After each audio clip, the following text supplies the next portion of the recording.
Mr. President, Mr. Speaker, members of the Congress of the United States,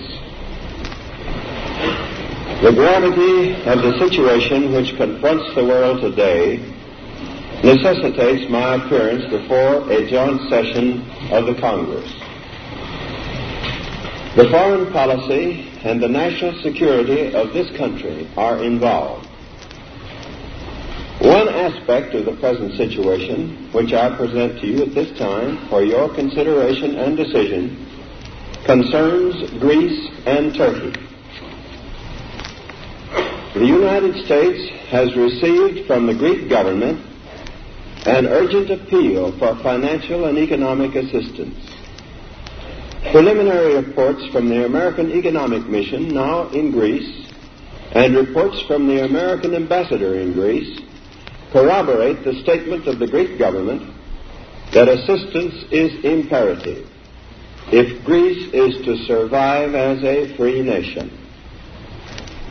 I do not believe that the American people and the Congress wish to turn a deaf ear to the appeal of the Greek government.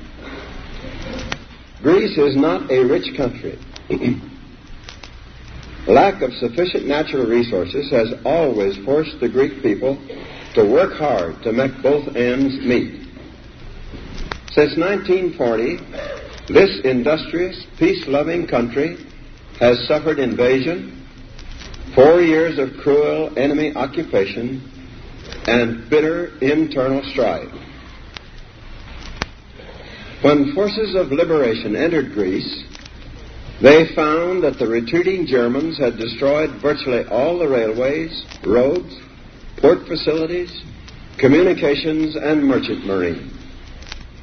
More than 1,000 villages had been burned. 85% of the children were tubercular. Livestock, poultry, and draft animals had almost disappeared. Inflation had wiped out practically all savings. As a result of these tragic conditions, a militant minority, exploiting human want and misery, was able to create political chaos, which until now has made economic recovery impossible. Greece is today without funds to finance the importation of those goods which are essential to bare subsistence. Under these circumstances, the people of Greece cannot make progress in solving their problems of reconstruction.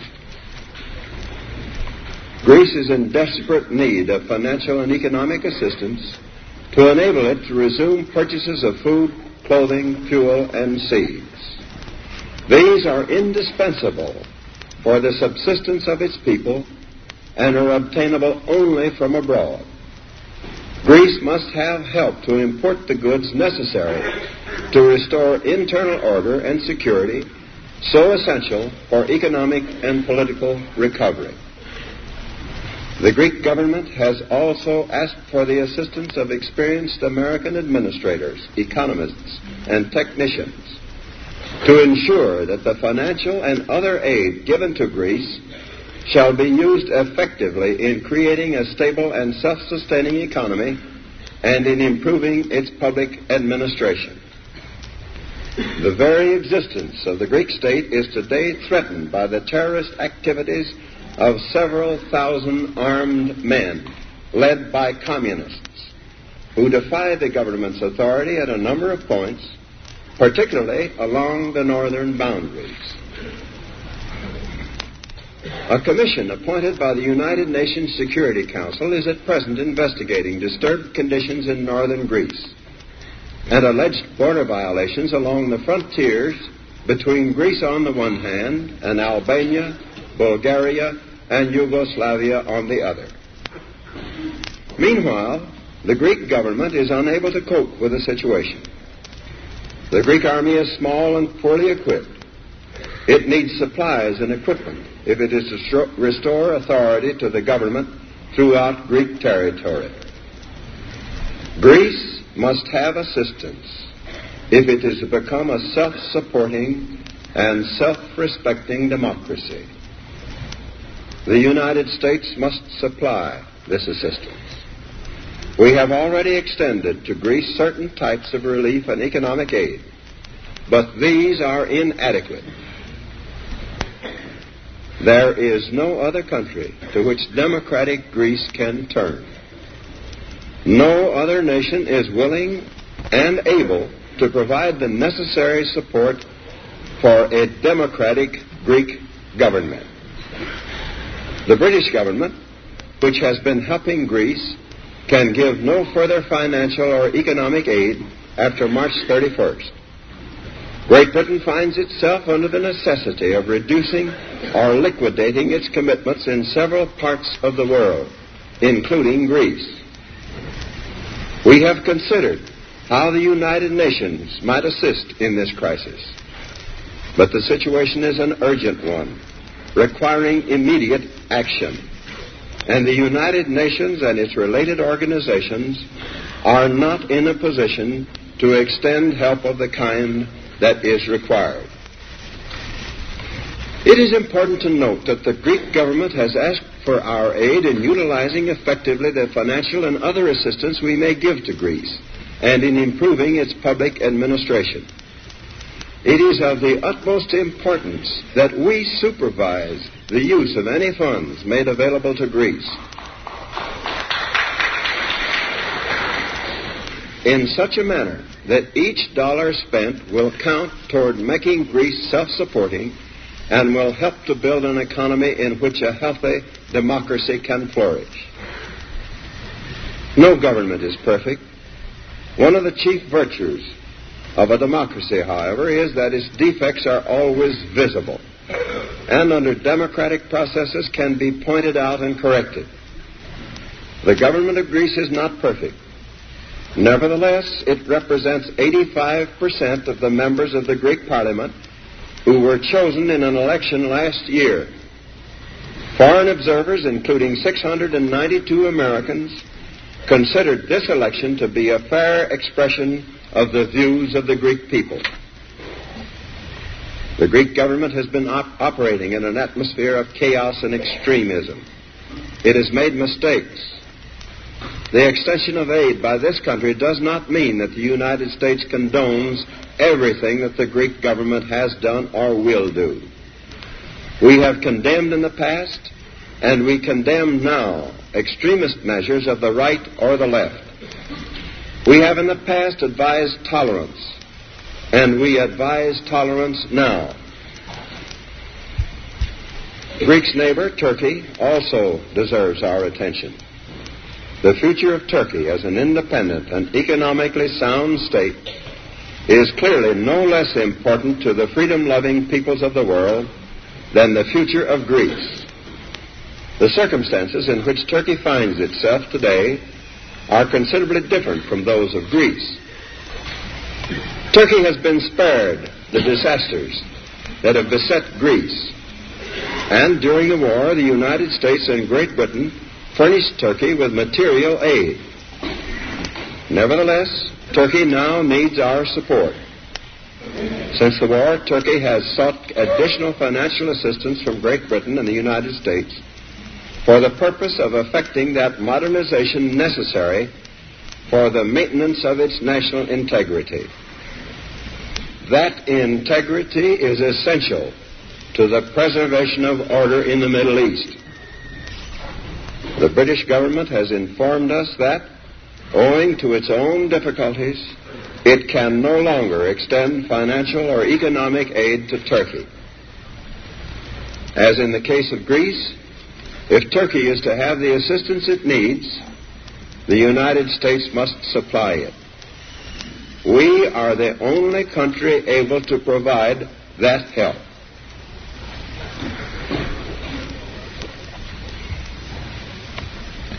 I am fully aware of the broad implications involved if the United States extends assistance to Greece and Turkey, and I shall discuss these implications with you at this time. One of the primary objectives of the foreign policy of the United States is the creation of conditions in which we and other nations will be able to work out a way of life free from coercion. This was a fundamental issue in the war with Germany and Japan. Our victory was won over countries which sought to impose their will and their way of life upon other nations. To ensure the peaceful development of nations, free from coercion, the United States has taken a leading part in establishing the United Nations. The United Nations is designed to make possible lasting freedom and independence for all its members. We shall not realize our objectives, however, unless we are willing to help free peoples to maintain their free institutions and their national integrity against aggressive movements that seek to impose upon them totalitarian regimes.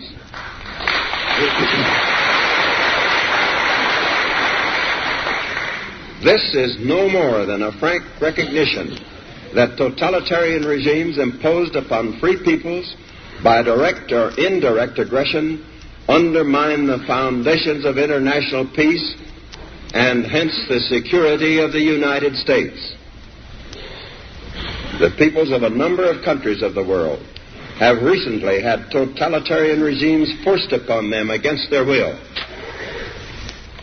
The government of the United States has made frequent protests against coercion and intimidation in violation of the Yalta Agreement in Poland, Romania, and Bulgaria.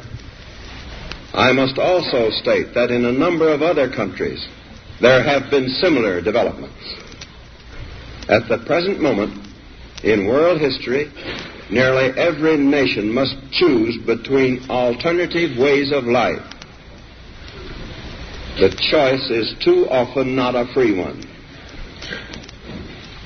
One way of life is based upon the will of the majority and is distinguished by free institutions, representative government, free elections, guarantees of individual liberty, freedom of speech and religion, and freedom from political oppression.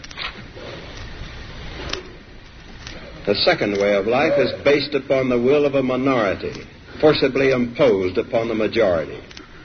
It relies upon terror and oppression, a controlled press and radio, fixed elections, and the suppression of personal freedoms.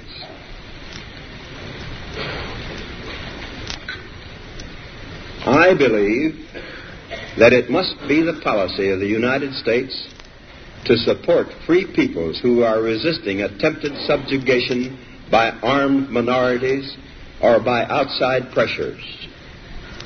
I believe that we must assist free peoples to work out their own destinies in their own way. I believe that our help should be primarily through economic and financial aid, which is essential to economic stability and orderly political processes. The world is not static, and the status quo is not sacred. But we cannot allow changes in the status quo in violation of the Charter of the United Nations by such methods as coercion or by such subterfuges as political infiltration. In helping free and independent nations to maintain their freedom, the United States will be giving effect to the principles of the Charter of the United Nations. It is necessary only to glance at a map to realize that the survival and integrity of the Greek nation are of grave importance in a much wider situation.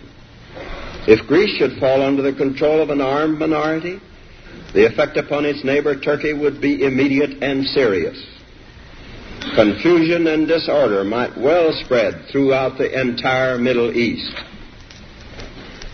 Moreover, the disappearance of Greece as an independent state would have a profound effect upon those countries in Europe whose peoples are struggling against great difficulties to maintain their freedoms and their independence while they repair the damages of war.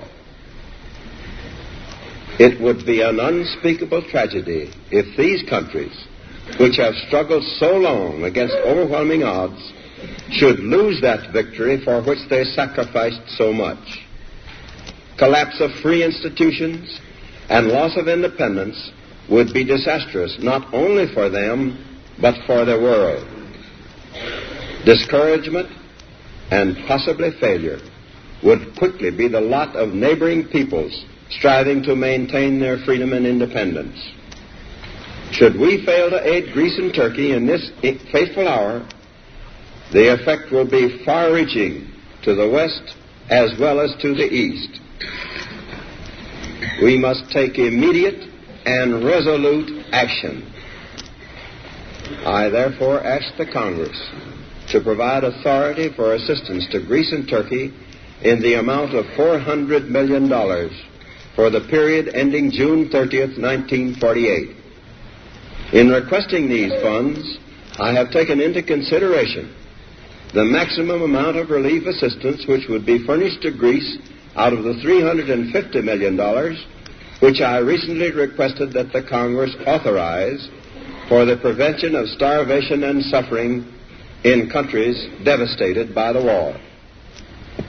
In addition to funds, I asked the Congress to authorize the detail of American civilian and military personnel to Greece and Turkey at the request of those countries to assist in the tasks of reconstruction and for the purpose of supervising the use of such financial and material assistance as may be furnished. I recommend that authority also be provided for the instruction and training of selected Greek and Turkish personnel. Finally, I ask that the Congress provide authority which will permit the speediest and most effective use in terms of needed commodities, supplies, and equipment of such funds as may be authorized. If further funds or further authority should be needed for the purposes indicated in this message, I shall not hesitate to bring the situation before the Congress. On this subject, the executive and legislative branches of the government must work together. This is a serious course upon which we embark. I would not recommend it, except that the alternative is much more serious. The